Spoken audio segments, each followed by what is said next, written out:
All right. So now let's let people come in and we'll start in just another minute. And then Rich will introduce you and I'll do the Q&A at the end. I'll read it from the Q&A box for you. All right.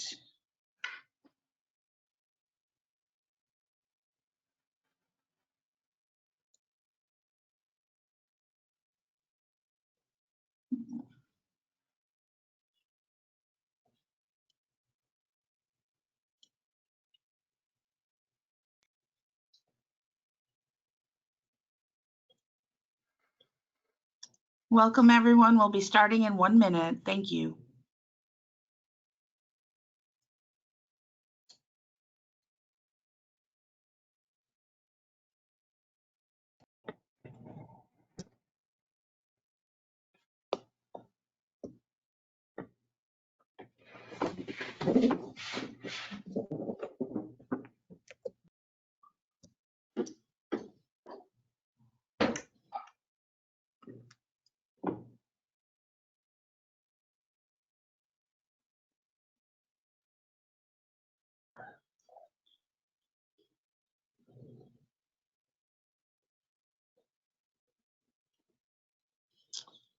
All right. Everyone's not here yet, but why don't you go ahead, Rich, and do the introductions. Thank you. Okay, great. Thank you, Lynn, and good afternoon, everyone. My name is Rich Clarendon. Excuse me, I'm the Assistant Director for the Hillsborough Metropolitan Planning Organization. It's my pleasure to welcome you and our guest speaker to this information barbecue. And just by quick way of setting a little context, you probably, or many of you may know that we have been discussing express lanes, tolled express lanes, and managed lanes for some time here at the MPO. We had a committee meeting, a Citizens Advisory Committee meeting last week, and also a board workshop on the topic. And now we're pleased to be able to introduce you to our featured speaker to give us a little bit of an introduction and orientation on what managed lanes are and what the implications are. It's important for our region in that we have had managed lanes or express toll lanes in the MPO plans for a long time. Quite honestly, they haven't been very well defined, but I think we're zeroing in on that. And hopefully with some of the information that you get out of this information barbecue, we will be able to advance that discussion and actually move it into some policy. So with that, let me introduce Todd Littman, who is the founder and executive director for the last 28 years of the Victoria Transport Policy Institute, located in Victoria, British Columbia. The Institute is an independent research organization dedicated to developing innovative solutions to transport problems. Todd's work helps expand the range of impacts and options considered in transportation decision-making, improve evaluation methods, and make specialized technical concepts accessible to a larger audience. His research is used worldwide in transport planning and policy analysis. So with that, I'll stop speaking and please take it away, Todd. Thank you, Rich. Greetings from British Columbia. So let's see, I am going to present my slideshow. It's going to take about half an hour, and that should leave plenty of time for questions and discussion. So this is what we're talking about today, is how to think about managed lanes in terms of their efficiency and their fairness. Let's see. And first, I want to just put this into context. Transportation affects our lives and our communities in many, many ways. An average person spends 60 to 90 minutes of their day in personal travel, and typical household spends 15 to 25% of its budget on transportation. And it affects our household affordability and economic opportunities, and it affects the costs of development. So if you're trying to build a house or an office building or whatever, the transportation affects where and the cost of that construction in many ways. Streets are a public realm. They're where people interact. Transportation decisions affect our economic productivity, our health, our safety, and they can impose many costs on society: congestion, accident risk, and pollution. Now, what's interesting is we're really in a time of transition now.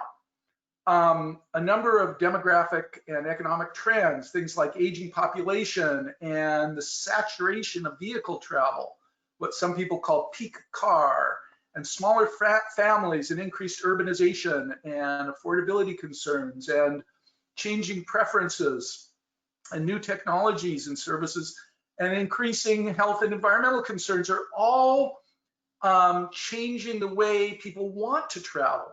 So during the 20th century, per capita vehicle travel grew pretty much every year. People drove more. But about the year 2004, it peaked. And since then, per capita vehicle travel has pretty much been flat. And there's increasing demands for other forms of transportation. We're finding that many people would prefer to drive less, spend less time driving, and spend more time walking and bicycling in public transit, provided those alternatives are convenient and comfortable and affordable. So another way to think of this is that in the past, our transportation planning focused on things like reducing traffic congestion and increasing motorist convenience. That is, it assumed transportation meant driving, and transportation improvement meant making driving easier. But in the last couple decades, there have been a number of emerging transportation issues, things like consumer costs and affordability, and basic mobility for disadvantaged groups, and community livability, and the quality of your streets, the attractiveness of your streets, and local economic development, public safety, fitness and health, environmental concerns, resilience. All of these are emerging issues that have to be incorporated now into our transportation planning. And so it does justify some changes in the way we plan.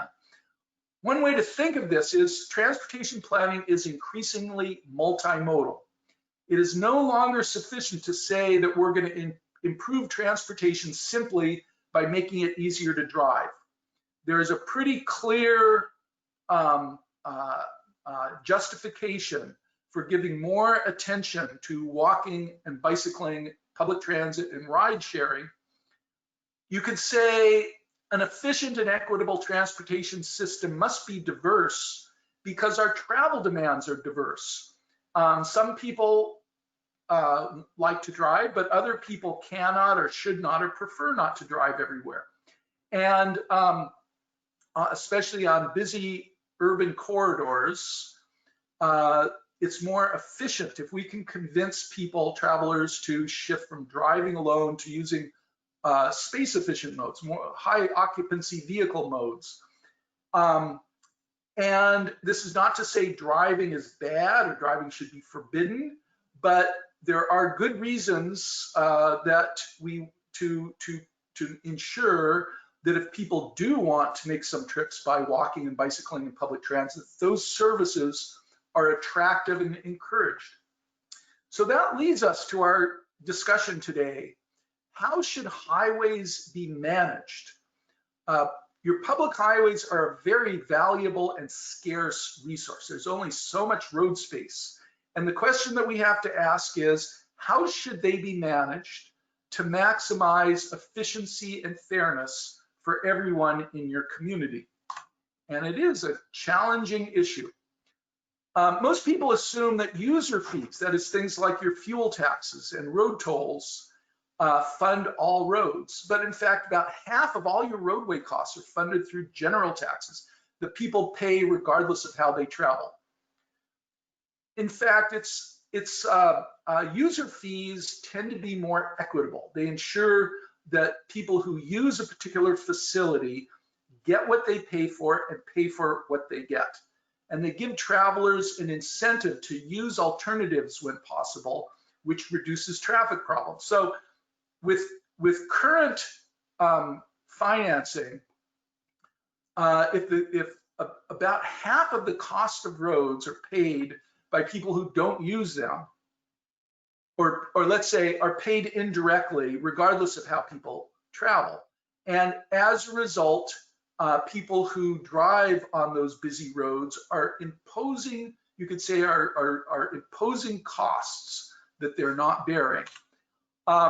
So a basic economic principle is that prices, that is what users pay for a good, should equal the marginal cost of producing that good. That suggests that motorists should repay the cost for expanding roads to accommodate their trips. So if you are making those peak period trips and you're contributing to traffic congestion, there's an argument, most economists would agree that it is good that the people who are making those trips should pay for the costs that they impose, the roadway costs.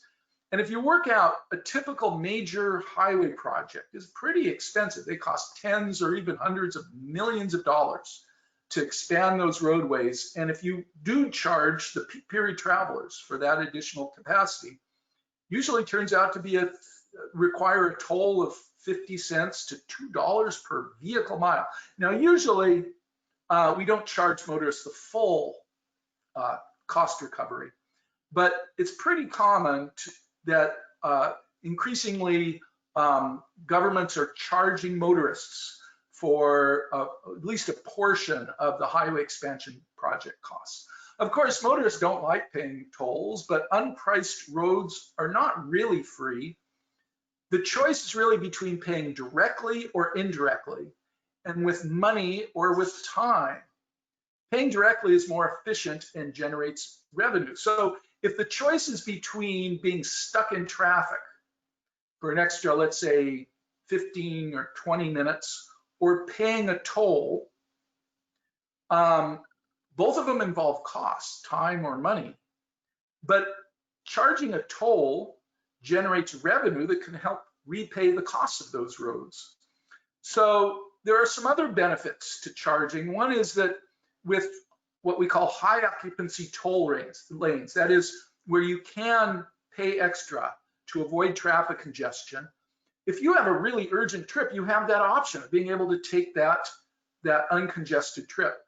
And so what we find is that in most large cities, traffic congestion is virtually unavoidable unless we start imposing some sort of pricing. We face a paradox. Motorists want the roadway expansions, but if users are charged the cost recovery tolls, demand declines. So in other words, a lot of motorists want roadway expansions provided that somebody else pays for them. But if they're charged the full cost, enough motorists choose alternatives that the problem disappears. They don't need the roadways, and if we were to charge cost recovery tolls. So part of the paradox is that we are much more sensitive to high prices than underpricing. There's a rich vocabulary for describing overpricing. We say somebody's gouged or gypped or cheated or fleeced, but there's no comparable vocabulary for describing underpricing, to say it's too cheap. Although it's equally unfair since underpricing forces other people to bear the costs. For example, with current pricing, people who never drive during peak periods pay for the urban highway expansions that they don't use. So this is the challenge that we face. With unpriced roads, traffic congestion maintains self-limiting equilibrium. The traffic volumes increase until delays cause motorists to forego some peak period trips. So you've probably done that. You look out the window and you say, look, I want to drive across town to do some shopping, but traffic is way too congested. I'm not going to make that trip. I'm going to put it off till another time, or I'm going to go to a different destination. I'll shop locally rather than across town. So if you do that, it means that if the roads are expanded, that you will take those additional trips. And so your traffic congestion maintains equilibrium. It gets bad enough to discourage some trips. And if you expand the roads, you get some additional peak period trips. We call that generated traffic. This graph, this illustration kind of shows that. If you only have one lane of traffic, one lane of road space, the traffic volumes are going to grow until they reach equilibrium, and then they will taper off. The growth will stop. Now, if you were to do a projection during the growth phase, you'd say, hey, watch out, we're going to have gridlock here. There's going to be a constant growth in the traffic volumes. But in fact, it generally levels off and gets a certain degree of congestion, but never gets worse. But if you add another traffic lane, you get a lot more trips. You have another period of growth, and that additional traffic that occurs because you've expanded the road, we call that generated traffic. And so you get more people making those peak period trips. You get more cross-town trips where people would have stayed locally. They would have shopped locally or run errands locally. So you get some shifts from automobile to other modes. If roads expand traffic volumes to reach a new equilibrium. Unmanaged lanes are also unfair. They mean that somebody who's riding on a bus passenger who uses a tiny amount of road space, is delayed by congestion that's generated because other people are driving low occupancy vehicles. They're driving alone or with just one passenger, so they're using a lot more road space. So you can say it's only fair to give priority to space efficient modes because they're not generating the amount of traffic and traffic congestion.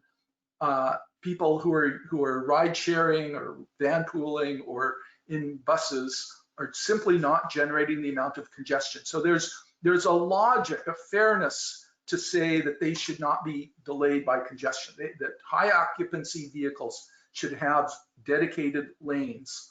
So cities around the world are using innovative management strategies to extract more economic value from public highways. High occupancy toll lanes with higher tolls during congested periods and discounts during off-peak periods encourage travelers to shift when and how they travel. They will shift from peak to off-peak periods and from driving to ride sharing and public transit. And this allows the higher value trips such as freight vehicles, transit buses, and travelers with urgent errands to avoid delays. So you could think of it, one way to think of it is maybe a couple times a month you have an urgent errand and you'd be happy to pay a toll of $5 or $8 or $10 to avoid congestion for that urgent trip. And high occupancy toll lanes give you that option. Managed lanes make public transit more efficient and attractive. With priority lanes, buses operate faster and carry more passengers, which drives down their costs, so they become more efficient. Investing a portion of toll revenues into public transit improvements benefits transit passengers directly and motorists indirectly by reducing the toll that's needed to achieve a given reduction in traffic volumes and therefore congestion delay. Imagine you're a motorist, you drive every day, but you want to convince your neighbors to give up driving, to drive less and use public transit for some of those trips because that reduces your traffic congestion. What would it take so your neighbors are more willing to reduce their driving and shift to public transit? Well, improving public transit makes it easier. And so the toll that you're going to have to pay is lower if there's high quality public transit, so your neighbors are more willing to shift.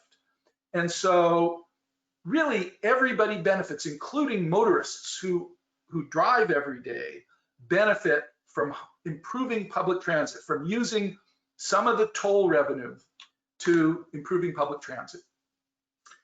So we call this, one term for this is decongestion pricing. We're going to price the roads, and in order to discourage peak period trips. The concept is being applied in many different ways around the world, including several projects here in North America on major highways and in cities around the world. And there's a really interesting case study in Stockholm, Sweden. A few years ago, the government asked people, would you like to try a decongestion pricing program? Let's experiment. And so they tested it for half a year. And what's interesting is that after the project was implemented in 2005, support for the concept of decongestion pricing went way up, including by the people who pay the toll, because they experienced the benefit of uncongested driving. So there's a lot of research looking at what it takes to make those managed lanes work most efficiently, provide the greatest benefits. And what we find is that managed lanes are most effective and beneficial if they're implemented in an integrated program that includes the efficient pricing, but also includes public transit service improvements and commute trip reduction programs. So travelers have lots of incentives to choose the most efficient mode for each trip. Maybe 3 days a week you drive, but you still have the incentive that 2 days a week you're going to use ride sharing or bicycle or carpooling or public transit. And that benefits everybody. That's the best combination, is to have both the carrots and the sticks. So part of the discussion needs to be, what does it take so that somebody who can afford a car will choose to leave that car at home and use public transportation for some of their trips. And so there's a lot of discussion about how to make public transit the premium service, the better form of transportation. It actually is. For many commuters, it is a better way to travel because it's more relaxing and you can get some work done or rest. But it does take integrated planning to make this work. Cities that have done this have found that package to be very effective. These two graphs show travel trends in 2 cities that have implemented integrated road management and public transit service improvements and commute trip reduction programs.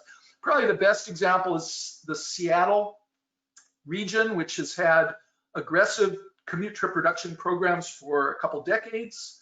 And as a result, the city has seen automobile trips plummet. It used to be 50% of trips to downtown Seattle were by car. Now it's down to just 19%. Or let's say, no, it's gone down to 25% and the target is 19%. Where public transit ridership has gone way up. It's gone from 29% of trips in the year 2000 up to 48% of trips to downtown Seattle are by public transportation. And that has reduced traffic problems and improved the travel options for those commuters.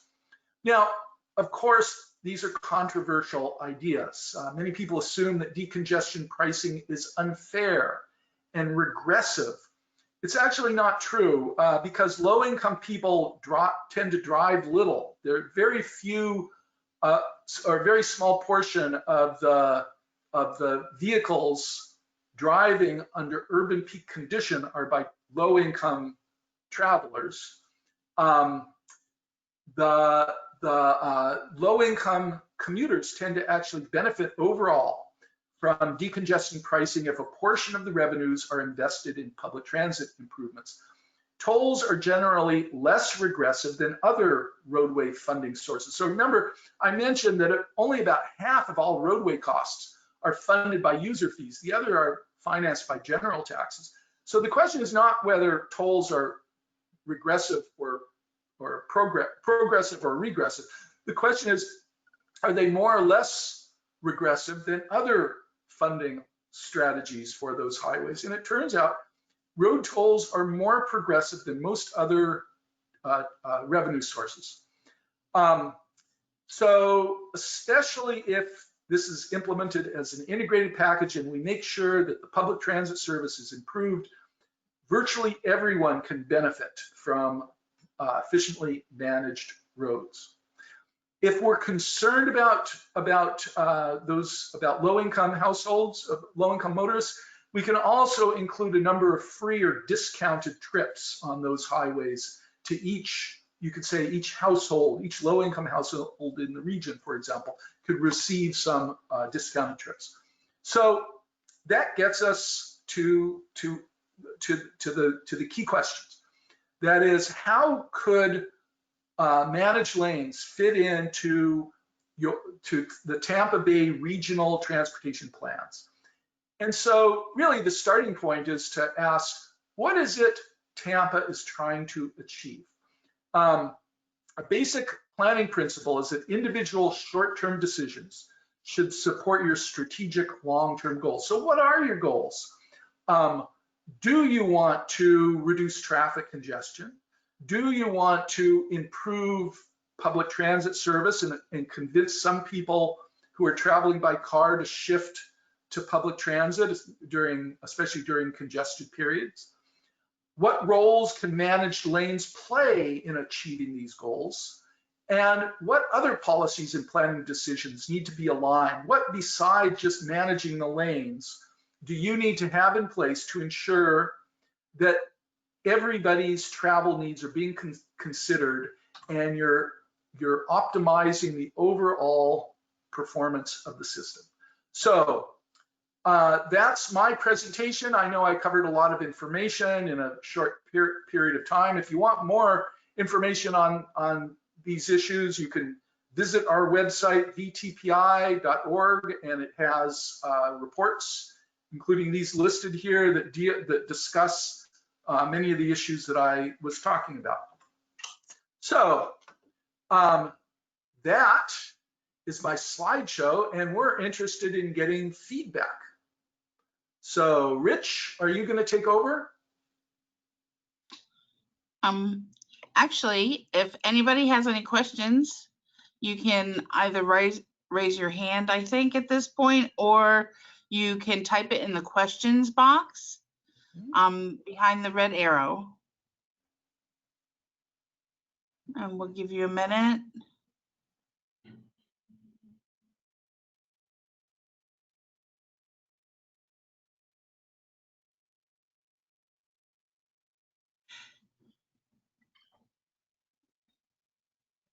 Everybody's quiet.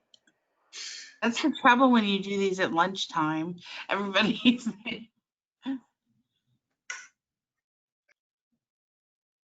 Okay, well, maybe we answered all the questions, but let's see.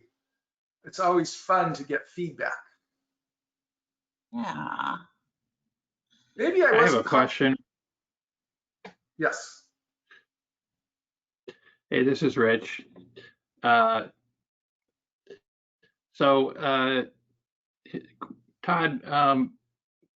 I have seen your presentation now 3 times, and I appreciate it. One of the things that jumps out at me is, providing quality transit as an alternative to traveling on a managed lane, or to augment a managed lane,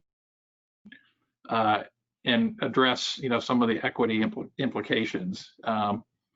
So to me, quality transit, first and foremost, I think you mentioned this in your slide. It has to be frequent, it has to be fast, it has to be convenient.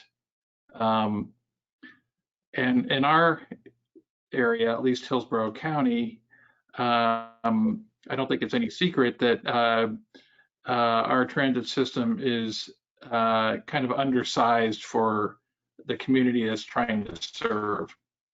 So how important is it, or I guess, what would happen if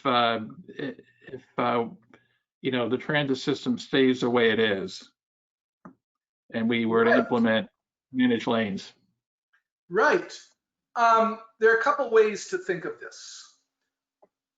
One is to compare your region with other regions and ask, how does your transit service quality and per capita transit trips, so the ridership, how do they compare with other regions? And I think you will find that that you're quite low, that the quality of service and the per capita transit trips in the Tampa Bay area are much lower than other comparable size urban regions. So you could ask, first of all, what would it take to improve your public transit service? And second, what would be the benefits if more people were to use it? One of the benefits is reduced traffic congestion.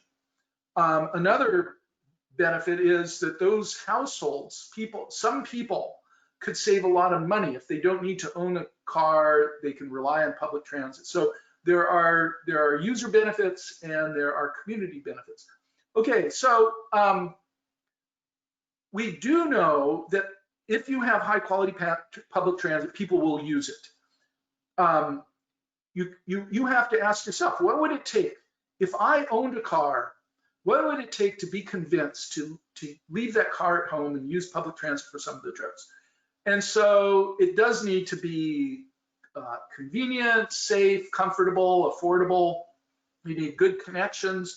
You need to integrate public transit improvements with improved walking and bicycling, since most transit trips people access by walking and bicycling. There's a number, and plus the commute trip reduction program. So your employer is working with the transit agency.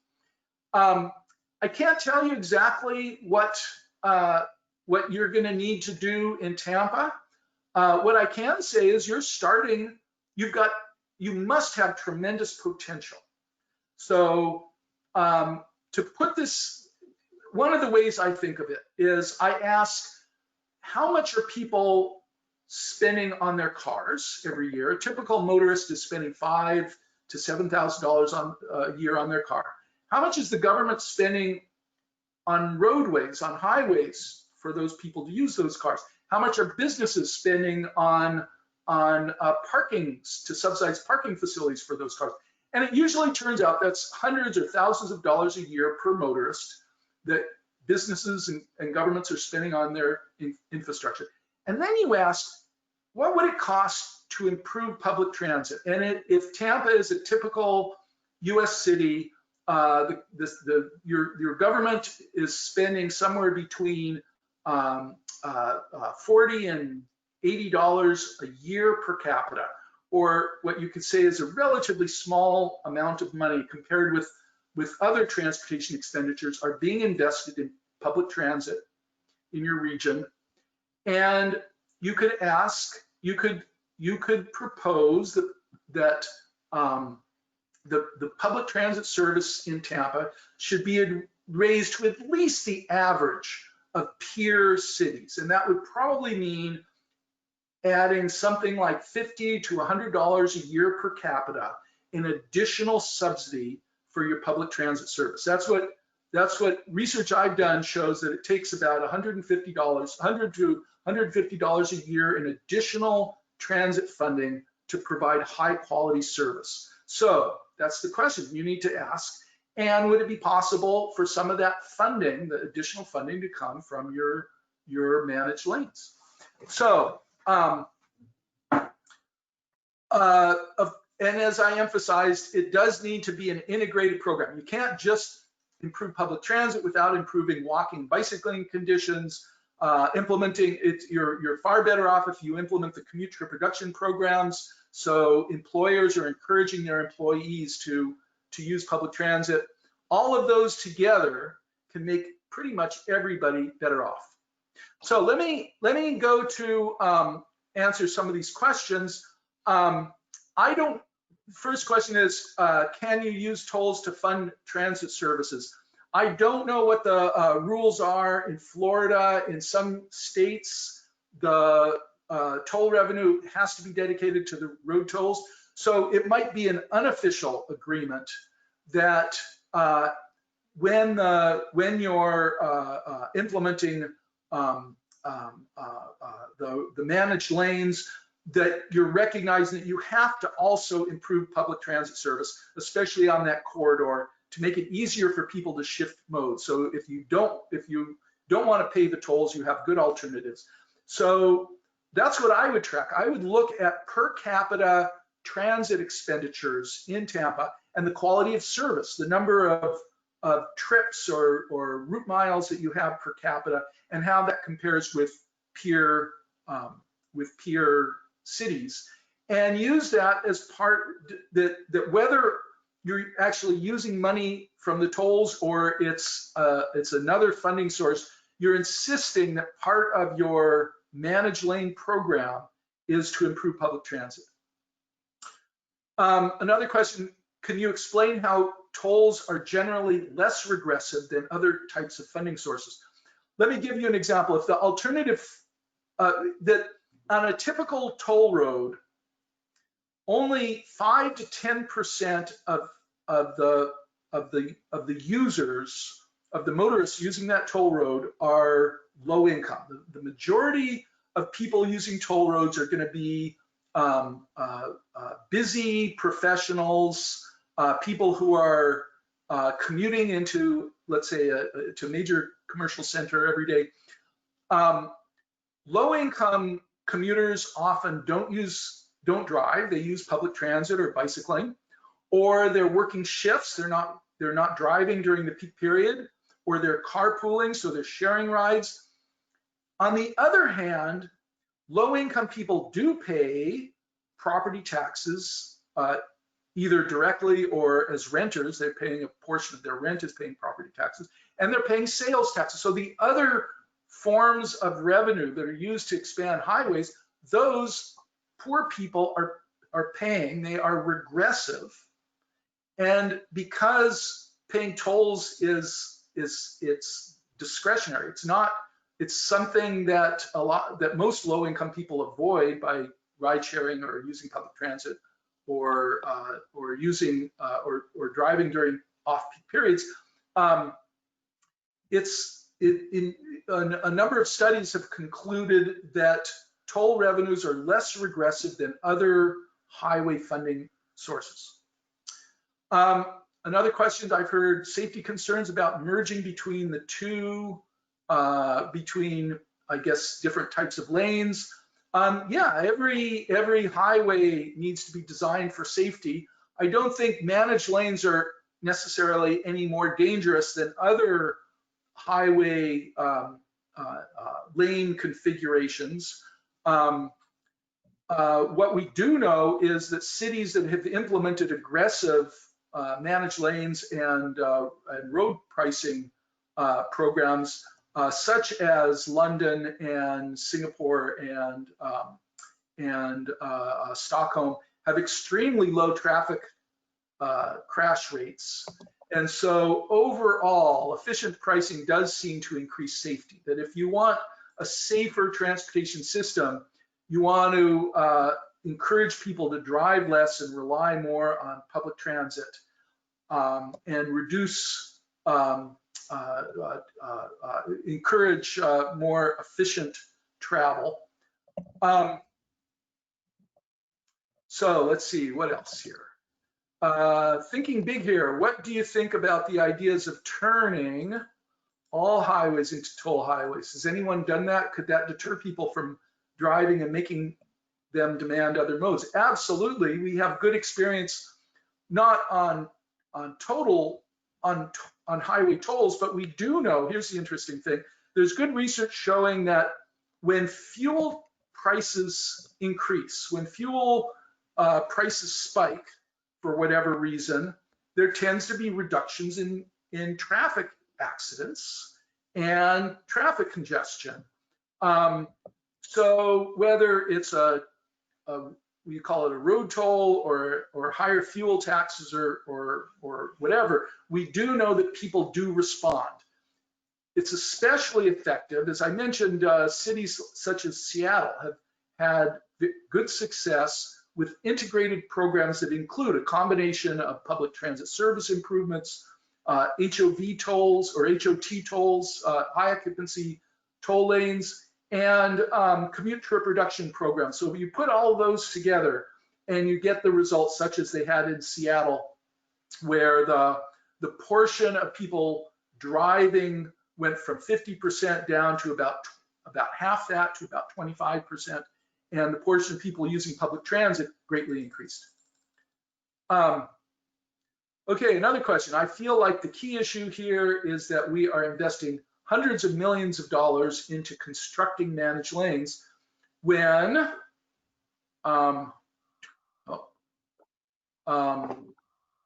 just a second, I got it. When we should be turning existing lanes into toll lanes. Is that a fair statement? Yes, I think most economists would agree that everybody would be best off if we priced all roads efficiently. That is, when roads start getting congested, we apply a decongestion toll to convince people, some people, to shift when and how they travel, so you get that congestion reduction. So economists would agree. Unfortunately, the world is not run by economists, and there is a lot of resistance to tolling existing lanes. So I personally would think it's a rational response. Or to put it differently, every time somebody says I'm opposed to road tolls, they're actually saying I'm in favor of traffic congestion, because efficient pricing of roads is really the only long-term solution to traffic congestion. But politically, it is very difficult. So until we can start applying tolls on existing urban highways and use that system, use the pricing to reduce congestion on existing lanes, the managed lanes approach seems to be a really the best compromise, the politically acceptable compromise, where we don't say all highway lanes in the Tampa region will be priced, but we say some of them will.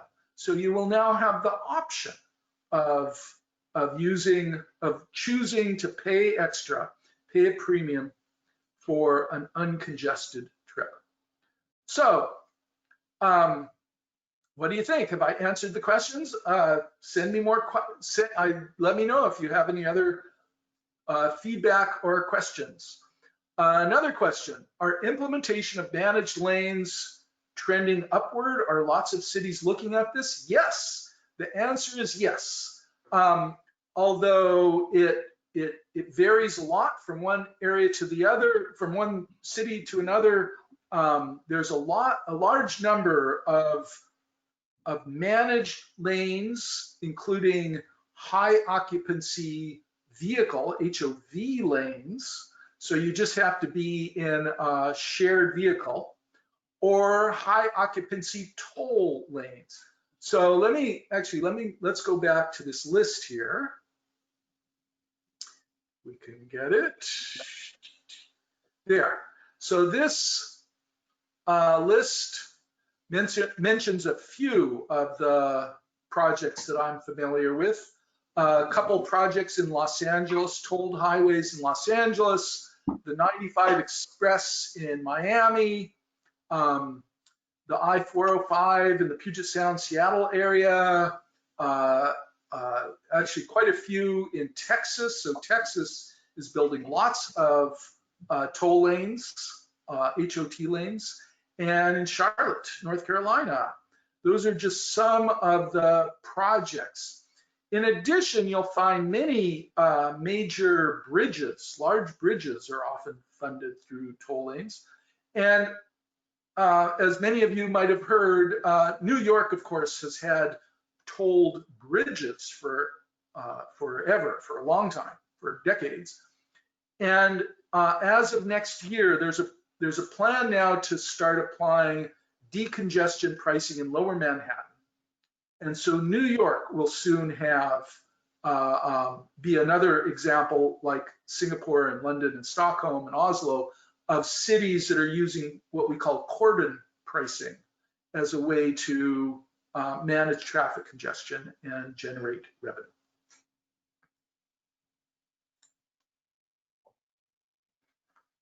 Are there any other questions or feedback on my presentation?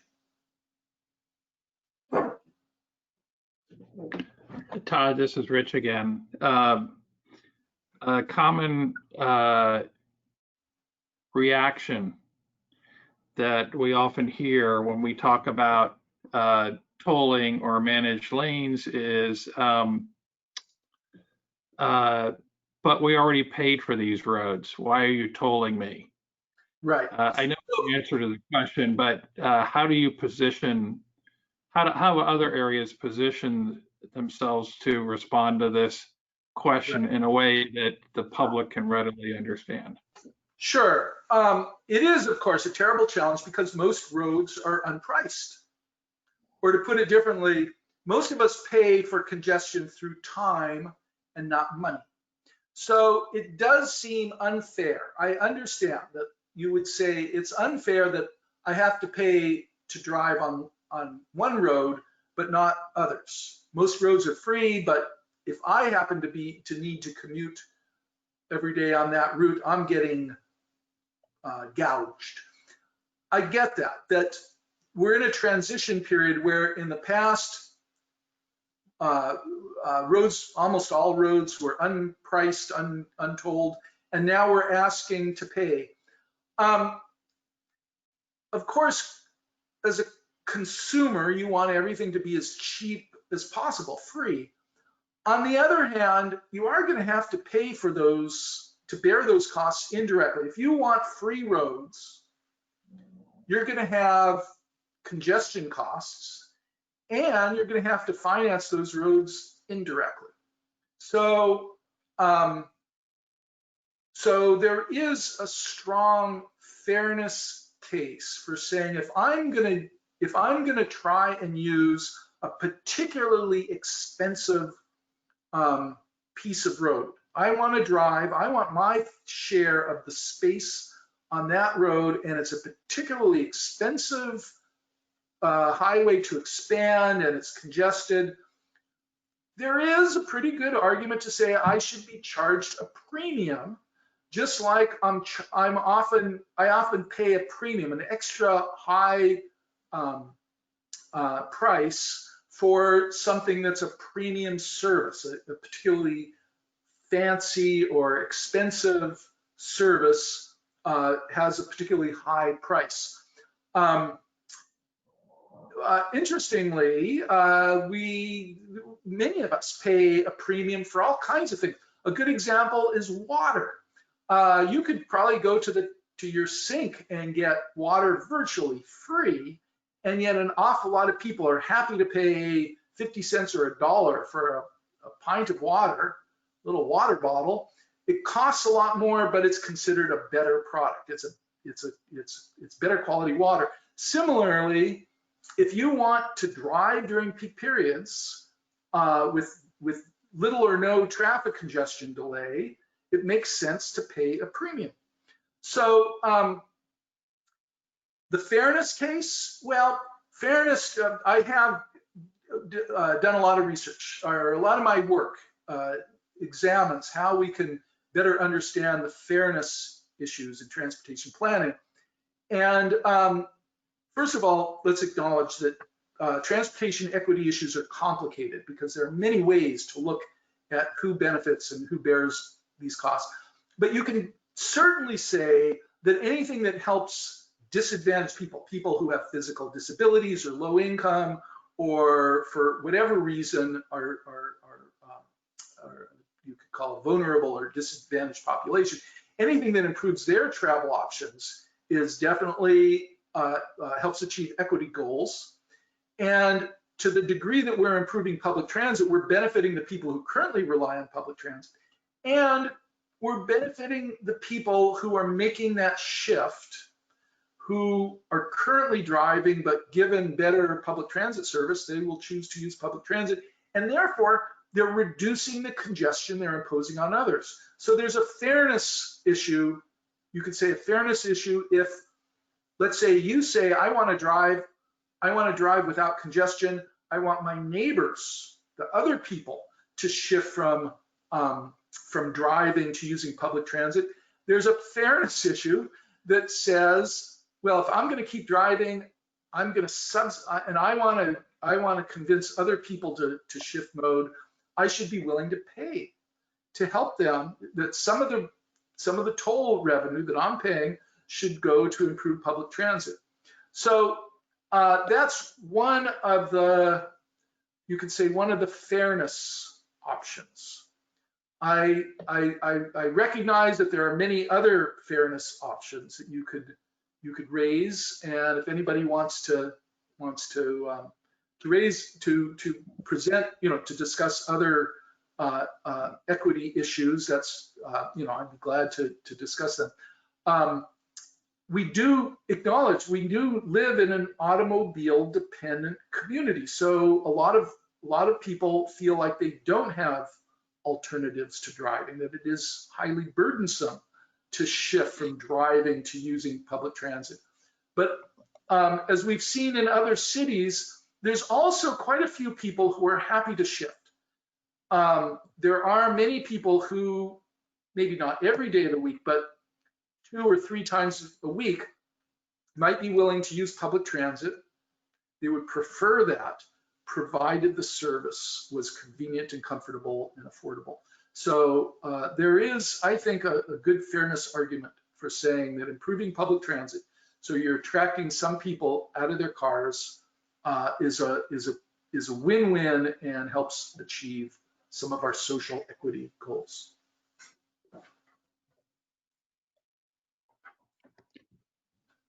I had one other comment. This is Rich again. So there were some great presentations made by representatives from a number of other metropolitan areas like LA and Northern Virginia around the DC area, who talked to the MPO board last week, and I'm going to paste the link to those presentations to that meeting, and you can see the presentations. They were posted there. So if you're interested in following up on that, you can always go there and look at some of those presentations.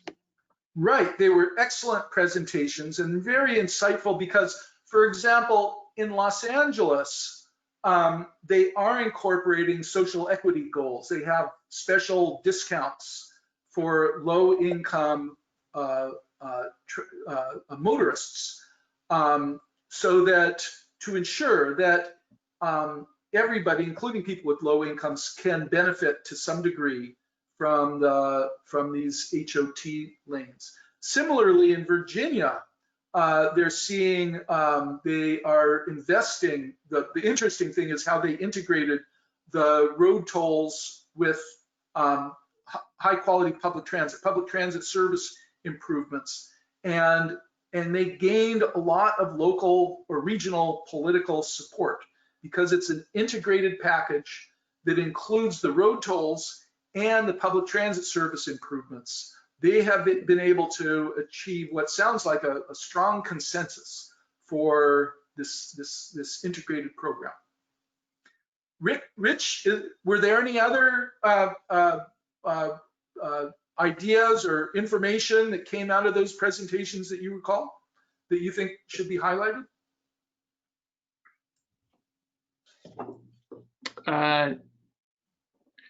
No, not necessarily, Todd. I think you've covered it, and we've only got about 5 more minutes, I think. But I did want to just bring up one other question, I guess, on something really that's you've touched on, but has been a big concern amongst the folks who we hear from who feel like, sort of the endless cycle of providing capacity to accommodate growing traffic is just kind of a vicious cycle that never ends. And it's sort of the induced travel argument. And can you just address how managed lanes can help mitigate that or maybe break that cycle? Sure.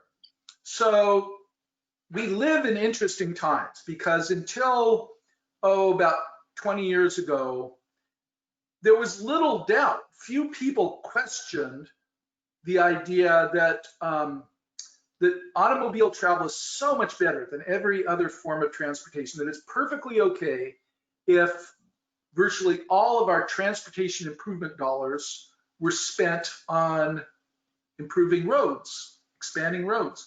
So especially your state Department of Transportation, that's been the focus of their work for most of a century, or at least since the 1950s. But there is a growing appreciation that simply expanding highways can never solve the full range of our transportation problems. There are emerging issues, things like affordability and fairness and public health and safety, strategic goals.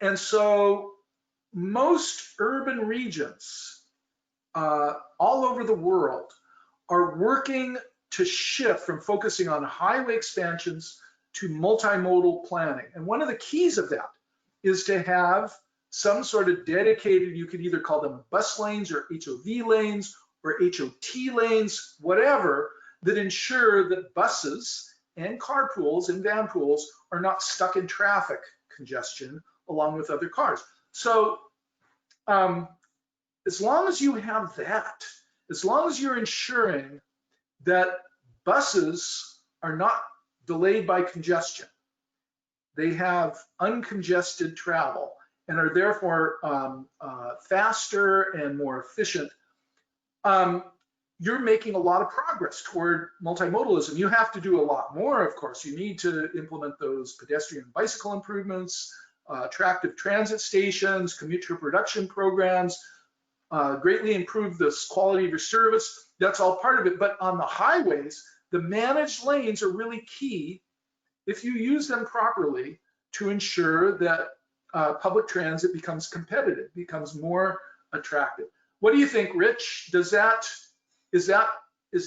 part of the Tampa program, is to use managed lanes to make public transit and ride sharing more attractive?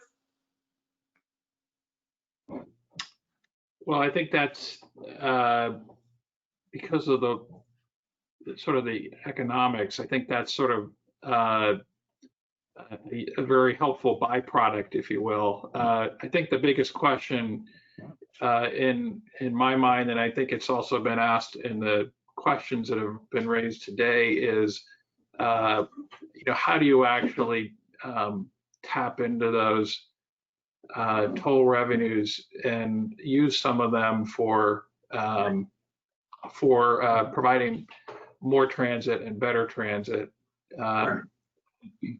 I did respond to that one question, that first question, indicating that there are statutory requirements, I guess, that come to play in Florida. I'm not the expert, but my understanding is that those dollars, first have to go towards paying off any bondholders if the facility was built with the bonds to begin with, which may or may not. I don't think it's going to be the case in our area for the express lanes that DOT is proposing. So that might be a big impediment. However, the next claim on those dollars is to provide for the operating and maintenance costs for the road itself. And so those are some of the restrictions, I guess. I think there's a great interest on the part of the community as a whole to provide for alternatives to traveling in express lanes. So yes, I think it is a challenge, whether it's the actual money from tolls that goes specifically into public transit, or simply creating a target for the quality of transit service that's going to be needed to be implemented in conjunction with your road tolls. I do think that people in Tampa should be demanding that the public transit service on that corridor improves significantly. That needs to be part of your package, and so you're able to take advantage. Put it differently, the highway project is not complete. It's not serving everybody if there isn't high quality public transit. In any community, there's a significant number of people, say 20, 30% of travelers either cannot drive or should not drive. Their driving ability is getting, they're aging, losing their driving skills, or driving every day is too expensive, and so they're better off with alternatives. For whatever reason, in any community, 20 to 30% of people